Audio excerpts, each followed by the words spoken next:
உங்கள் சத்யாவின் full moon sale up to 70% தள்ளுபடி. ஏசி விலை 2ஆம் தேதி முதல் 15% வரை உயர்கின்றது. இப்போது ஏசி வாங்கி பணத்தை சேமியுங்கள். தமிழக சட்டமன்ற தேர்தலுக்கான வேட்புமனு தாக்கல் தொடங்கிய முதல் நாளே முதலமைச்சர் மு.க.ஸ்டாலின் கொளத்தூர் தொகுதியில் போட்டியிட வேட்புமனு தாக்கல் செய்த நிலையில் அதே நேரத்திலேயே பெரம்பூர் தொகுதியில் போட்டியிட தமிழக வெற்றிக் கழகத்தின் தலைவர் ஜோசப் விஜயும் வேட்புமனு தாக்கல் செய்துள்ளார். அதேபோல் நாதக ஒருங்கிணைப்பாளர் சீமானும் காரைக்குடியில் போட்டியிட தனது தாய் மற்றும் மனைவியுடன் வந்து வேட்புமனு தாக்கல் செய்தார். 3 முதலமைச்சர் வேட்பாளர்களும் வேட்புமனு தாக்கல் செய்துவிட்டு தேர்தல் குறித்து தங்கள் கருத்துக்களை அவரவர் பாணியில் பதிவு செய்துள்ளனர்.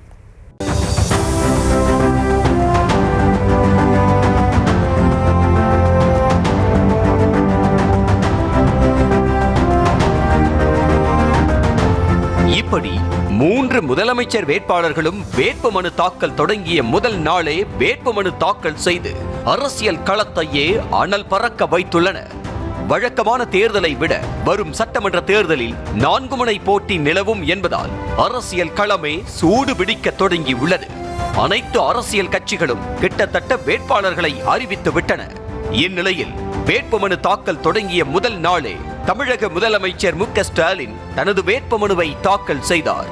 கொளத்தூர் சட்டமன்ற தொகுதியில் 4வது முறையாக போட்டியிடும் முதலமைச்சர் செம்பியம் பேப்பர் மில் சாலையில் உள்ள மாநகராட்சி அலுவலகத்தில் அமைக்கப்பட்டுள்ள தேர்தல் அலுவலகத்திற்கு சென்று தேர்தல் நடத்தும் அதிகாரியான எஸ். சாந்தியிடம் தனது வேட்புமனுவை தாக்கல் செய்தார். அப்போது அமைச்சர் சேகர் பாபு உள்ளிட்டோர் உடனிருந்தனர். பின்னர் செய்தியாளர்களை சந்தித்த முதலமைச்சர் மு.க.ஸ்டாலின் திராவிட முன்னேற்ற கழக வேட்பாளராக நிற்கக்கூடிய தன்னை கொளத்தூர் மக்கள் அமோக வாக்கு வித்தியாசத்தில் வெற்றி பெற வைப்பார்கள் என கூறினார்.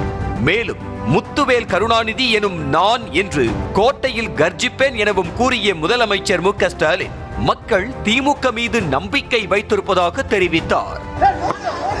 திராவிட முன்னேற்ற கழகத்தின் வேட்பாளராக மதச்சார்பற்ற முற்போக்கு கூட்டணி வேட்பாளராக நிறுத்தப்பட்டிருக்கக்கூடிய என்னை அமோகமான வாக்கு வித்தியாசத்தில் நிச்சயமாக வெற்றி பெற வைப்பார்கள் என்று முழு நம்பிக்கையோடு நான் இருக்கிறேன். தொடர்ந்து மக்களை பார்த்து கைகளை அசைத்தபடியே திறந்தவெளி வாகனத்தில் பிரச்சாரமும் மேற்கொண்ட முதலமைச்சர் கொளத்தூர் தொகுதியில் தனது 5 ஆண்டு கால சாதனைகளை விளக்கும் புத்தகத்தை வெளியிட்டதோடு அந்த புத்தகத்தை அங்குள்ள மக்களுக்கும் வழங்கினார்.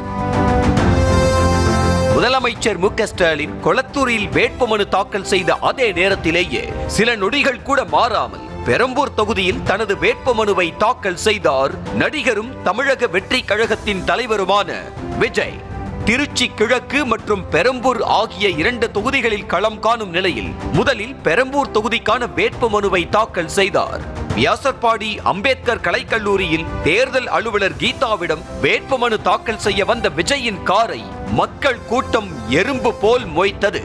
வீட்டிலிருந்து கிளம்பியது முதல் வேட்புமனு தாக்கல் செய்ய உள்ளே நுழைந்தவரை மக்கள் வெள்ளம் கண்ணையும் மனதையும் குளிர வைக்க அந்த வைப்பிலேயே பிரச்சாரம் மேற்கொண்டார் விஜய்.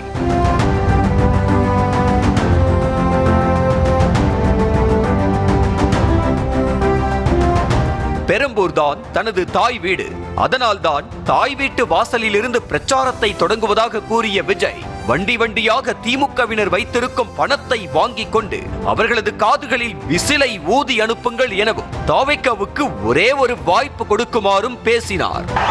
அதனால உங்க விஜய்க்கு, உங்க அண்ணனுக்கு, உங்க தம்பிக்கு, உங்க பிள்ளைக்கு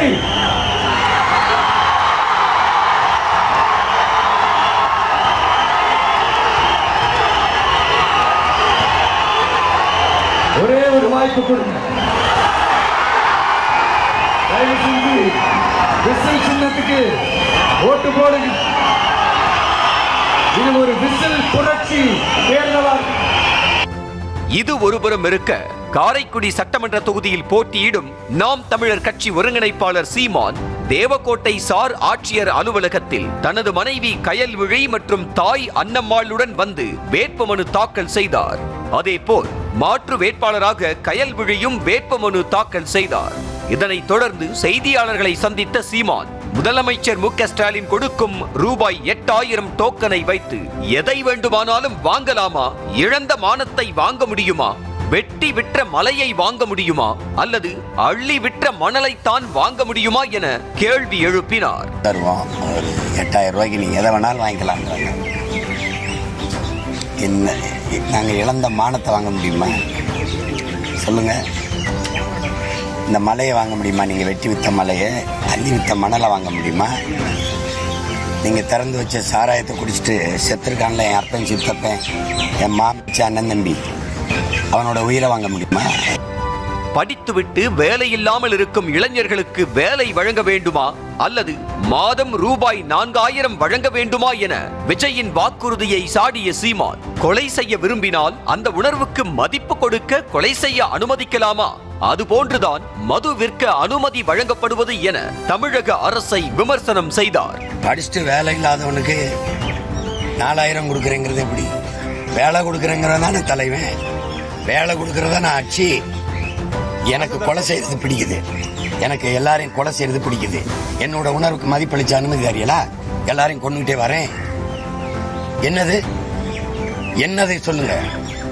இப்படி ஒரு பேசலாமா? இப்படி ஒரு பேசலாமா?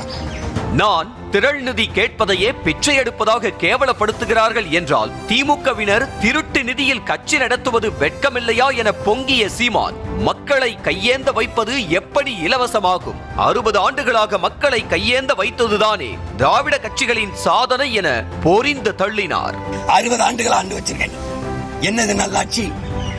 என் மக்களை கையேந்திர நிலைக்கு நான் சொன்ன கோச்சுக்குருவியா பிச்சைக்காரன்? நான் கையேந்திரன் சொல்றிய, பிச்சைங்கிறீங்க. நான் திரள் நிதின்னு கேட்கறதுக்கு மக்கள்கிட்ட கேட்கிறேன். மேல அன்பு இருக்கு கொடுக்குறான். நீ திருட்டு நிதி வச்சுக்கிட்டு கட்சி நடத்துற. அந்த திரள் நிதியில மக்கள் காசுல இருந்து மக்கள் இயக்கம் நான் மக்கள்கிட்ட இருந்து வாங்கி நடத்துறேன். அதையே நீ கவலைப்படுத்துற, பிச்சை எடுக்கிறான் சீமான்ற. அப்ப நீ என் மக்களை, ஒட்டுமொத்த நாட்டு மக்களை கையேந்த வச்சது பிச்சை இல்லாம எப்படி இலவசமாகும்? இப்படி 3 முதலமைச்சர் வேட்பாளர்களும் வேட்புமனு தாக்கல் தொடங்கிய முதல் நாளே ஆர்வமாக வந்து வேட்புமனு தாக்கல் செய்து வாக்காளர்களின் கவனத்தை ஈர்த்துள்ள நிலையில் பரப்புரையிலும் ஒருவருக்கொருவர் சளைத்தவர்கள் இல்லை என்பது போல இறங்கி அடித்து தேர்தல் களத்தை தெறிக்க விடுவார்கள் என்று எதிர்பார்க்கப்படுகிறது. உங்கள் சத்யாவின் full moon sale up to 70% தள்ளுபடி. ஏசி விலை 2ஆம் தேதி முதல் 15% வரை உயர்கின்றது. இப்போது ஏசி வாங்கி பணத்தை சேமியுங்கள்.